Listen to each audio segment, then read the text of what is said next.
What is up, Masterminds, and welcome back to Mastar Media. Today is the episode 112 review for Dragon Ball Super, and I gotta say, the animation in this episode was superb. This episode was surprisingly better than I thought it was gonna be. There was a lot of detail and a lot of frames and some really good action and good pacing. It was an exciting episode. It's definitely not one that I would watch again in the future for sure. I really liked it. We didn't really learn too much about the story as a whole, but nonetheless, it was a great episode. So let's get into this review, and we open up with a brand new opening sequence which shows that, the sky is green now, that now we're at halftime for the Tournament of Power, and I guess it'll be like this the rest of the way, unless when there's 1 minute left maybe it turns red or something like that. That might be kind of cool. Moscow of Universe 3 orders his fighters to go after Goku. A weakened, exhausted Goku now must take on 3 fighters as they fly in and pretty much just start pummeling the heck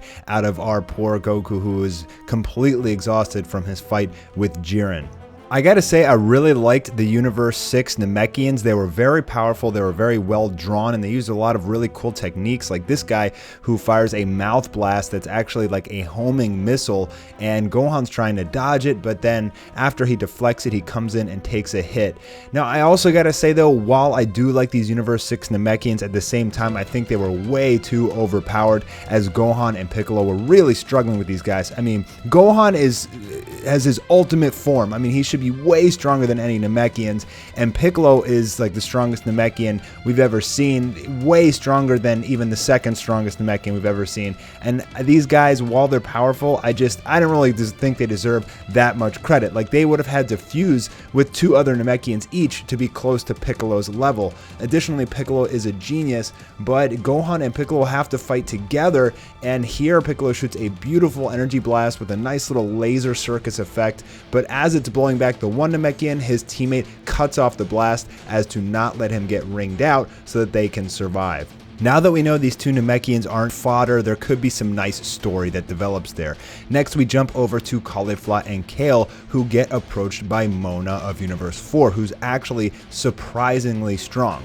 But to the rescue arrives Cabba, and the 3 Saiyans of Universe 6 unite. However, Cabba gives a speech and he says, "You 2 run off, you 2 regain your stamina, I'm going to take her on," which was really, really tough for Cabba. I mean, he basically got his butt kicked here. He turns into a Super Saiyan, and he is able to blast her away and lands a nice series of critical hits to Monna. And these are really nice frames, really well drawn, impactful frames. I love the art here. I don't think a Saiyan has ever fired energy blast out of his feet, but Cabba does it here, and it does blast Monna away, which was pretty dang cool and very unique for a Saiyan to do. I believe we've only really seen Basil do it. However, it's not enough, and Cabba takes a seriously damaging hit. At this point, he's not Super Saiyan anymore, and he's trying to outsmart Monna of Universe 4 by tricking her into using her little cannonball rollerball technique and then dodging at the last second to get her to fly herself off the edge. But he completely miscalculates the fact that she can turn in this, and then she hits him off the stage. But he grabs onto something, and it's Vegeta. So we did see this from the preview. We knew that Vegeta was going to rescue him and then give him a nice speech. And Vegeta says, "I didn't do it to save you. I just can't stand the sight of a weak Saiyan." And he says, "Weren't you going to take me to planet Sadala to meet your king?" And Cabba says, "Well, if our universe gets erased, I can't keep that promise." And Vegeta, really nice level of respect here, says that I'm going to use the Super Dragon Balls to wish Universe 6 back, at least the Saiyans of Universe 6. And then we get some nice comic relief here as Cabba's like, "If I win, I'll do the same for you." And Vegeta's like, "Don't get cocky, I'm the one that winning." That was pretty hilarious. So after Vegeta's speech, Cabba continues to fight Monna, but he's getting severely pummeled. His clothes are all ragged, and then you get to start seeing some of this lightning come out, and you're starting to think, uh-oh, is he going to get Super Saiyan 2? A very nice, well-drawn image here of Cabba screaming and yelling for all of glory as the lightning starts surrounding him, and he powers up into Super Saiyan Saiyan 2, which was a very, very nice transformation. I really, really like this. It was much more dramatic than Caulifla's Super Saiyan 2 transformation, and it kind of, in a way, reminded me of Gohan's. Obviously, nothing's going to beat the original Gohan Super Saiyan 2 transformation from Dragon Ball Z, but I feel like they tried to pull some elements out of there with the anger. So it's kind of cool here how the anger also does work from Universe 6 Saiyans. Cabba powers up a super powerful blast and blows off Monna of Universe 4. She is ringed out, and I gotta say, it was pretty dang neat. I actually really enjoyed this entire sequence. I enjoyed the dramaticism of the transformation, and I can see people liking Cabba. But lo and behold, Vegeta is standing there and he's like, I'm gonna take on Jiren, but Topo interferes, and oh my god, I know everybody, every fan is losing it right now. This is a fight we have been absolutely dying to see happen, and it is happening. Vegeta says, get out of my way, I'm not interested in second best. And then Topo says, well, the same applies to you. And that really pisses Vegeta off.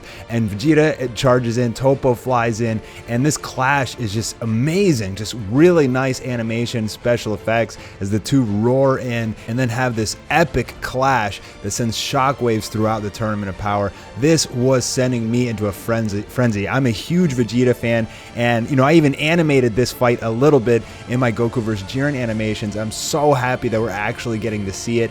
I love the animation here, the angles, all of the effects and everything. It's just an absolutely beautiful scene. The clash felt so powerful, and I gotta hand it to Toei for this scene. Cabba is looking for Caulifla and Kale, but lo and behold, Frieza shows up, and he challenges Cabba, who goes in and tries to fight him. And again, here we get another beautifully animated, really nice sequence out of Toei as we have a flurry of punches coming out of Cabba, and Frieza, like it's a joke, is just blocking all of them. Frieza grabs Cabba in the face. This is another beautiful piece of art right here, and you got to feel kind of bad for Cabba right now because he just put everything on the line. He just got his transformation to knock out Monna of Universe 4, but he's about to get wrecked. I mean, he's going up against Frieza, and Frieza is saying, I absolutely loathe Saiyans, and then he torments Cabba by saying, after I defeat you, I'm going to go knock out your Saiyan friends. And Cabba right here is feeling incredibly helpless, but he charges up some anger, power out of himself, and he turns it back into Super Saiyan 2, which we know isn't going to do anything to Frieza. And then we get another very nice animation of Frieza's foot landing in the foreground with a nice blur and his tail whip. Again, Toei did an outstanding job here. Finally, this again, I'm sorry guys, I know, but I really appreciate the animation of this episode. Absolutely awesome impact frames coming out of the artist here. I can't wait to see who did these frames. Impact frames are kind of like mesmerizing to me. It's something that I want to improve on more, and I just really, really love the way that they did this blast out of Cabba. You could really feel the power come out of that blast because of those impact frames. It was really, really nice. And obviously, that blast isn't going to do anything to Frieza, who shoots a death ray out of the smoke, and he hits Cabba right in the shoulder. That's gotta hurt.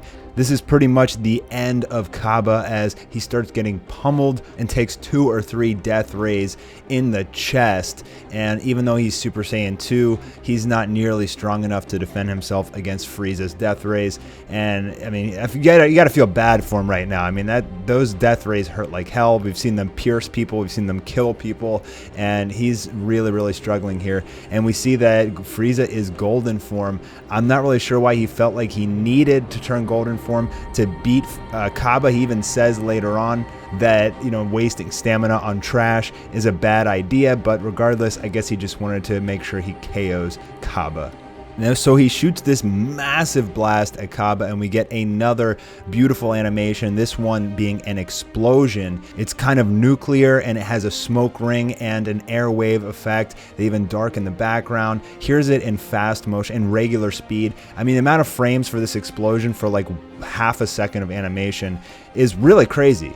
This is one of the reasons that I reuse a lot of my animations, especially for like mountains blowing up or explosions, because the amount of frames in this, I mean, that's probably something like 24 frames.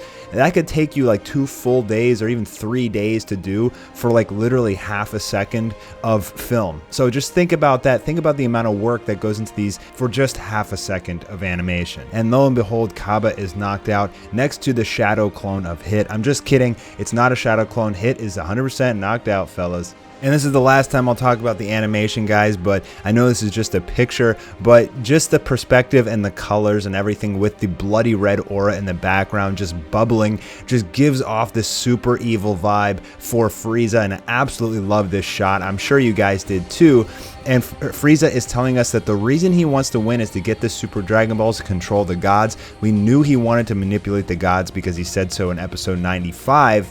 But now we know that this is the reason that he's helping Universe 7, and he's kind of letting people get knocked out too. He's picking his battles. So Frieza is just playing his cards right. At this point, he hasn't taken on any tough enemies. He's at full power pretty much. He hasn't taken any damage. He's just knocking out weaklings, and he's letting his teammates fight people like Jiren and Topo without interjecting. Frieza is essentially playing chess with his own teammates. He's trying to get everybody else in the other universes knocked off, but at the same time let enough of his own teammates get knocked out so that he's the last one standing, so that he's guaranteed to get the wish for the Super Dragon Balls and get his ultimate wish, which is to control the gods. Very sneaky Frieza.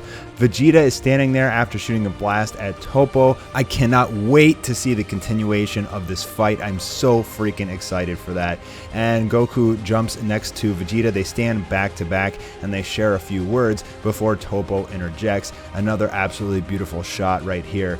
Topo and Vegeta exchange some words, and you can tell that Vegeta is even excited about this fight. And Vegeta, we're excited too, man. We can't wait to see this, and I really hope we get to see it in the next episode, in episode 113. We didn't get to see anything from the preview, but hopefully we get to see some more action come out of them.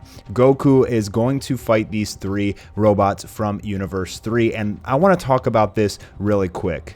There is a theory going around that the new Super Warrior is actually like a Transformer or like a Power Rangers, like these three robots right here all connect with each other and become the new Super Warrior. And if you take a close look at all three of them standing together, it really does kind of make perfect sense. Unfortunately, I hope I'm wrong here, or hope whoever made up the theory is wrong. But take a look at the guy on the far right. He's the legs, the guy in the middle is the arms, and the guy on the top is the head and the body. So that could pretty much be the new Super Warrior in episode 114, guys. That would actually be really disappointing if you just get this, Transformers, combine and they turn into some super robot warrior. I think it's totally possible, but I hope I'm wrong. Goku looks on. He's getting ready to fight these guys. He's getting excited. I think he knows he's starting to slowly regain his power, and he's really not too worried about them. But as they charge in, here comes Cauliflower. You see this boot, and then boom, she just starts knocking these guys out one after another. But you can tell by the animations, they're actually not knocked out. They kind of like fly into mountains. It doesn't show them get ringed out. So I think the whole theory with them being combining and becoming the Super Warrior is pretty close to being true. Cauliflower turns into Super Saiyan 2 and challenges Goku to a fight, presumably because she wants Goku to push her even further. She wants to learn how to transform into blue. She wants Ultra Instinct. She stated that she doesn't have any limits yet. She can still grow and get stronger. So that's why she's so focused on Goku, because she knows that he could train her, and I could see Goku kind of becoming a mentor to Cauliflower in a way. So that's all we have for the review of episode 112. I gotta admit, guys, this was one of the better episodes in the Tournament of Power. As you heard from my review, I really love the animations in this episode. They definitely put in a lot of work. I'm looking forward to seeing who was the animators in each of these particular scenes, but regardless, I hope that they keep up this level of frames, and they didn't really seem to use any reused animation, I don't think, in this episode, so they just did a pretty spectacular job. It looks like the Namekians could actually be a pretty fun fight coming up in the next few episodes. I'm also excited about them. So I was pleasantly surprised with this episode. I hope you guys were too. Leave your comments below about what you think about this episode and my review. And are you excited to see Goku take on Cauliflower next episode? Or are you most excited about Vegeta versus Topo? I know that's what I'm most excited about. I hope that fight is as epic as Goku versus Jiren. Only time will tell. Thank you guys so much for watching Mastar Media today, and I will check you tomorrow for the episode 113 preview video.